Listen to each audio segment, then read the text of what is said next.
por si es que se habían despistado aquellos encargados de que se había producido un ilícito urbanístico de magnitudes considerables. No estamos hablando de una simple reforma o algo por el estilo, sino de un ilícito de considerables dimensiones. Lo denunciamos en primera instancia al ayuntamiento, y como en el ayuntamiento nos hicieron el mismo caso que a Clavijo, como tantísimas otras ocasiones, es más, se nos ninguneó y se puso en práctica esto que precisamente he denunciado al principio, la opacidad y la negación de los hechos, pues lo que hicimos fue dirigirnos al defensor del pueblo. Recordad que el defensor del pueblo no abre un expediente a no ser que se haya iniciado un trámite administrativo por parte del ciudadano y el ciudadano se sienta lesionado por la actuación de la administración. Como lógicamente nosotros en aquel momento nos sentimos lesionados por la actuación de la administración, ya no solo como concejales, sino como ciudadanos que hacen una denuncia ante un hecho manifiestamente irregular, pues lógicamente nos dirigimos al defensor del pueblo, como digo, y el defensor del pueblo entendió que se cumplían los requisitos para abrir ese expediente, no solo desde un punto de vista formal, sino que además cuando inició la investigación de este asunto, cuando empezó a rascar, se dio cuenta de que efectivamente la denuncia no eran una serie de afirmaciones gratuitas ni nada por el estilo, sino que tenían un fundamento bastante sólido, y a partir de ese momento comunicó al ayuntamiento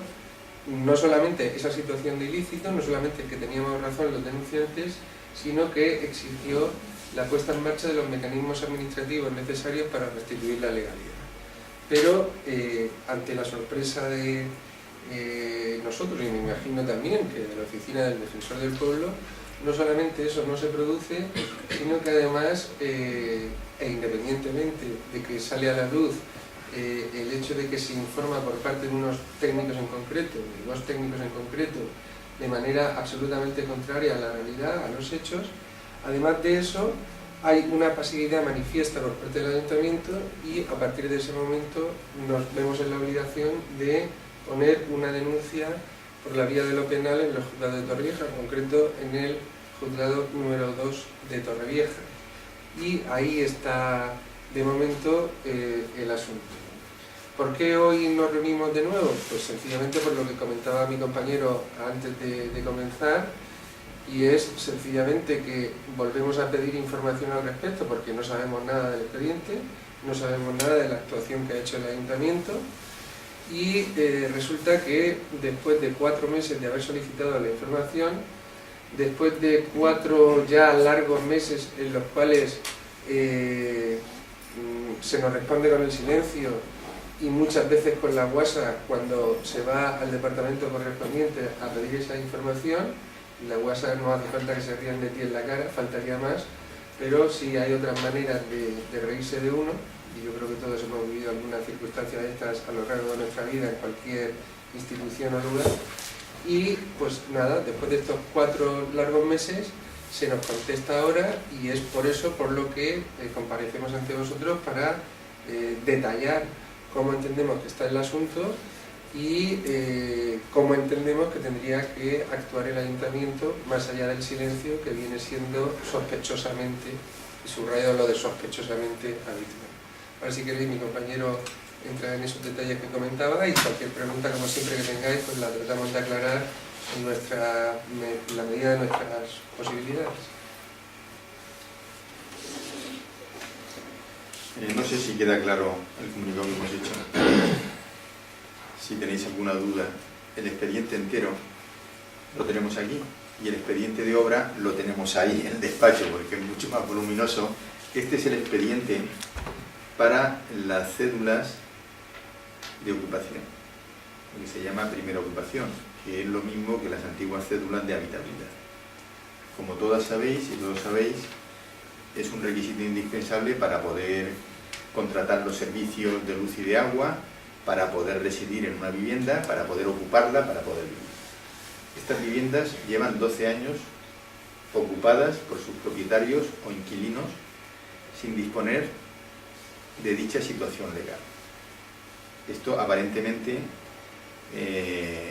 parece que no es grave, porque si fuera grave les pasaría como aquellos del edificio del barrio de San Roque, que el mismo ayuntamiento, el mismo que mantiene esta situación, desalojó allí a 20 familias para beneficiar al constructor. Aquí se ve que estas familias son mucho más respetables que aquellas pobres familias que perdieron su casa con el beneplácito y con una actuación del Ayuntamiento de Torrevieja, porque no podían estar allí, porque no tenían luz y agua y porque estaban consumiendo luz de obra que el propio Ayuntamiento obligó a la compañía que se la cortaran, y el agua que el propio Ayuntamiento obligó a la compañía que se la cortara. Y a partir de eso el Ayuntamiento precintó el edificio y con una orden municipal obligó a desalojar.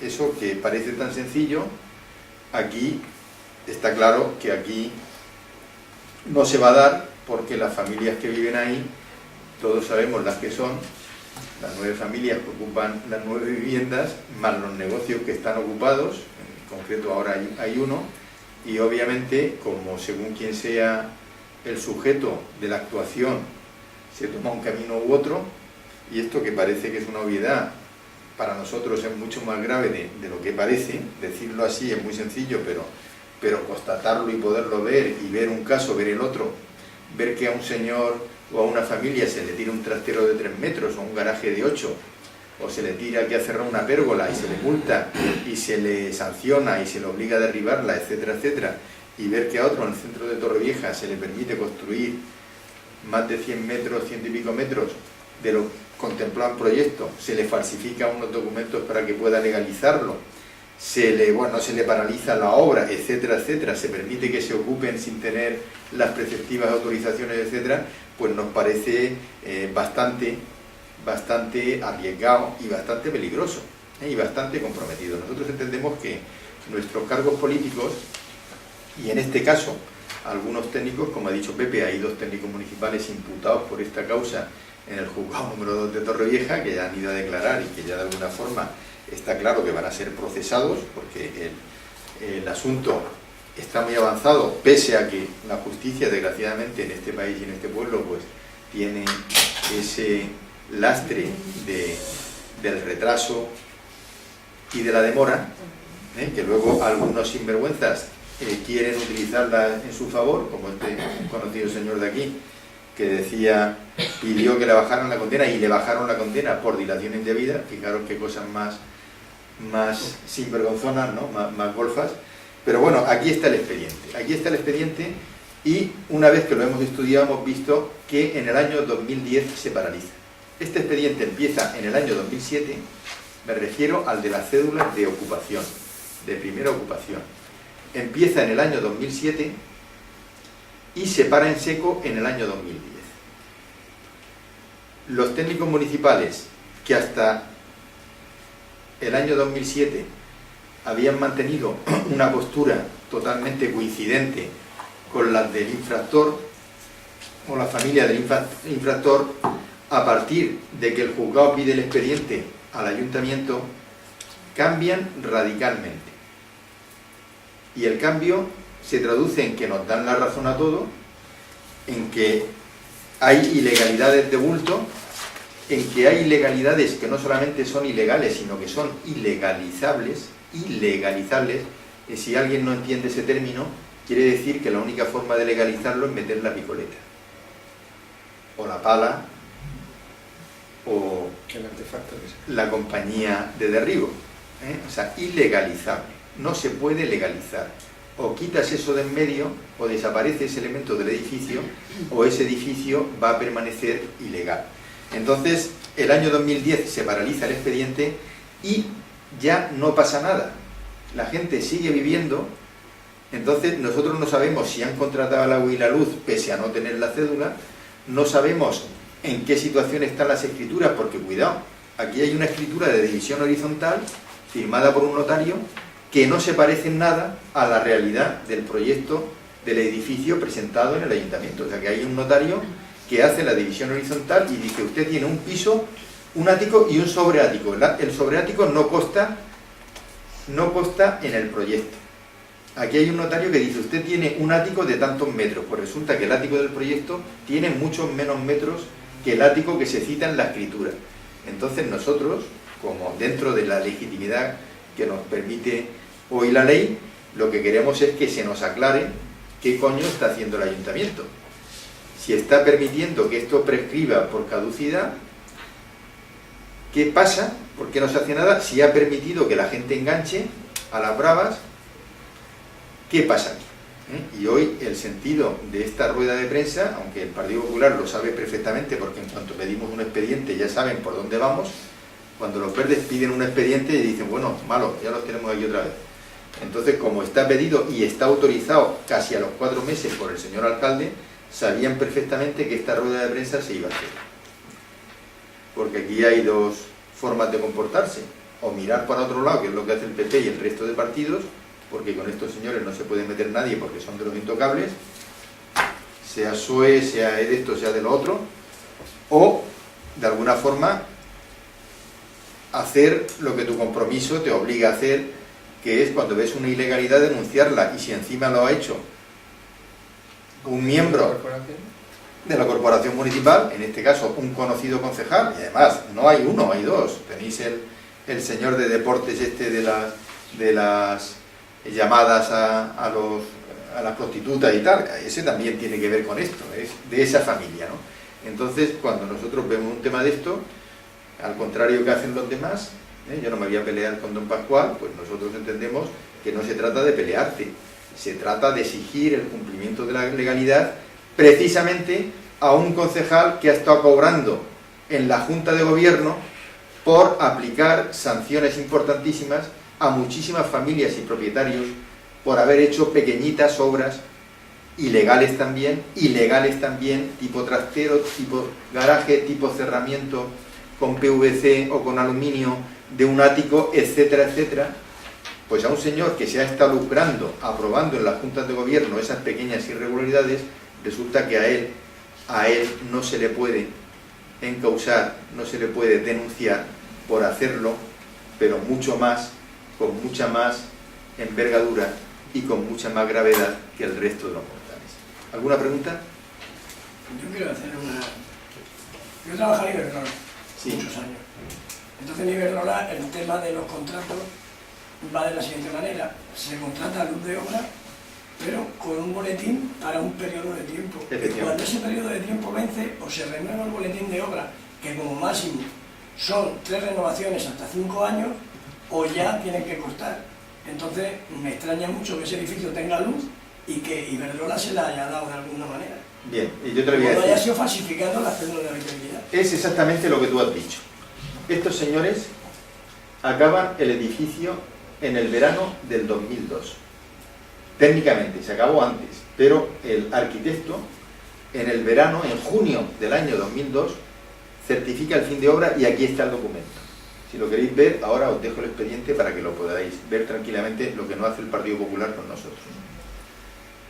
Lo acaba en el año 2002 y a los 5 años que han estado viviendo con luz de obra, cuando ya tiene vendidos todos los viviendas que tiene y ya ha decidido, entiende que ha prescrito los delitos que ha cometido, independientemente de la denuncia de los verdes, porque claro, si el ayuntamiento no ha actuado, nosotros no... ¿Por qué no han encausado a la familia Ortiz Roche ni al alcalde? Porque los delitos están prescritos. El delito de la obra ilegal, el que no está prescrito, es el de la falsificación de documentos de esos técnicos, porque la prescripción no son 4 años como una obra ilegal. La prescripción de un delito penal ya es diferente. Entonces los delitos están prescritos. En el año 2007 han pasado 5 años, del 2002 que tiene el fin de obra hasta el 2007 cuando pide la cédula de habitabilidad, cuando pide la primera ocupación. O sea que el expediente de la primera ocupación es del año 2007 y aquí lo tenéis, lo podéis ver. O sea que tienes toda la razón. O sea que han estado con luz de obra, y yo sé que han estado con luz de obra hasta el año 2007. Porque me lo han dicho propietarios que no están de acuerdo, pues eso, que les hayan quitado la terraza, que era para todo, porque el proyecto venía para todo, con que la división horizontal no se ajuste a lo del proyecto, etcétera, etcétera, porque aquí hay gente que se las traga y gente que no se las traga tanto. y más pagando un piso a precio de oro, primera línea de... O sea que efectivamente tiene usted razón. Acabó la obra, tenía luz de obra para 2 años, que aquí decía son 24 meses según la licencia que tengo aquí, y así consta, lo pueden leer ahora. Con la misma esperan 5 años, que sería la prórroga esa que tú dices. Estuvieron con luz de obra, y yo lo sé porque me lo han dicho propietarios de ese edificio, y a partir del 2007, que se acaba esa prórroga de 5 años, solicitan la cédula. Pero cuidado, coincide que ya ha venido el auto del juzgado pidiendo todo el expediente, que se remita todo el expediente, y ya donde ponía A, ahora ponemos B, y donde era blanco, ahora en negro. Y resulta que los informes que se habían hecho, que decían que no había nada, ahora hay un informe, en concreto este, pero que hay 4 más aquí, hay 4 informes más, diciendo todo lo que dice aquí. Que se ha hecho todo lo que nosotros denunciamos, que el ático tenía tantos metros y tiene muchos más, que el sobreático no está en proyecto y no se puede porque no lo permite el PGU de Torrevieja, y hay un sobreático, que el ascensor que acaba en el último piso, en el pasillo, acaba dentro de una vivienda. Claro, una vivienda que no estaba en el proyecto, por eso acaba dentro. O sea que hay una serie de irregularidades flagrantes, o sea que esto no lo pueden esconder, y este señor ha hecho el informe que los otros no hicieron. Este informe inculpa más a esos 2 técnicos y a toda la plantilla del Partido Popular, a todo el gobierno popular, que lo que nosotros hemos dicho. Con este informe lo que nosotros hemos dicho va a misa. O sea que este señor fue allí y dice, hombre, aquí no pienso más, si se ve, coño, si vas al Hombre del Mar, al monumento del Hombre del Mar, miras y dice, hombre, ventana en el ático y un sobreático, con todas sus ventanas y toda la ocupación. Eso no es una terraza, y encima una terraza. Hombre, hay que ser tonto. Se puede ser pillo, pero pasarte de pillo yo creo que es una indecencia, y es un riesgo que corre en concreto los 2 funcionarios. Al final van a ser 2 funcionarios los que paguen el pato de que unos señores con muy poca vergüenza se hayan beneficiado del cargo que tenían para cometer una grave irregularidad urbanística en el centro de Torrevieja. No escondido en un bloque por ahí, que tal. Resulta que tú vas por ahí, miras para arriba y ves un bloque de 4 plantas y un ático. Pues resulta que para ver un sobreático que tiene, con una habitación, te tienes que subir a un edificio de enfrente porque desde la calle no se ve. Pues a ese sí que lo han hecho pagar. O sea, sobreáticos que no se ven desde la calle, el ayuntamiento los ha machacado y ha hecho que se tiraran. Este que se ve desde la calle, que está en primera línea, que se ve perfectamente, pues no pasa nada. ¡Viva España! ¿Por qué? Pues porque era de la familia de este señor, ilustre concejal del franquismo, ilustre concejal y teniente alcalde, concejal de Hacienda con el Partido Popular, y su yerno, ilustre concejal de deporte y de contactos pornográficos, etcétera, etcétera. Una familia de intocables de Torrevieja con la que nadie se puede meter. Yo lo he hablado con otros partidos, hombre, es que no te vas a pelear con fulano, porque claro, bueno, la poca vergüenza de siempre, porque aquí las servidumbres se mantienen a lo largo de generaciones y desgraciadamente hay partidos que lo entienden así. Nosotros no lo entendemos así. Ese señor es igual de responsable que cualquier vecino, Y fijaros qué curiosidad. Los mismos técnicos que se inventaron que los sótanos computaban en mi chalet, aquí se inventan que los sobreáticos no computan. Los mismos. No hay que buscarlos en Melilla. Fijaros qué fácil. O sea que un sobreático no existe y un sótano sí que existe. Y no solamente existe, sino que computa. Así de sencillo. O sea, fijaros el pudrimel de urbanismo. Pero que el pudrimel, obviamente, son los que mandan. O sea, un funcionario no hace eso si no hay un político que le dice, macho, ponle al amiguete, ponle aquí al camarada Pascual que no tiene sobreático y que el ático de 180 ha hecho los 240 que tenía la planta. Pónselo ahí en el papel y se lo pone. Eso no lo hace un técnico si no hay un político que se lo permite o que lo obliga o que se lo recomienda. Entonces, Esta es la realidad del urbanismo de Torrevieja. Y luego que venga el señor Moreno, el señor Eduardo, el señor Albaladejo a decirnos que no, que esto es agua bendita. ¿Cuántos años lleva esto del juzgado? Esto lleva al juzgado desde el año 2007. ¿Alguna pregunta? Muchísimas gracias. Nosotros vamos a exigir que el señor alcalde y el concejal de urbanismo nos digan en qué situación está esto y en qué situación está cada una de las viviendas. Porque a lo mejor hay que hacer una ampliación de denuncias.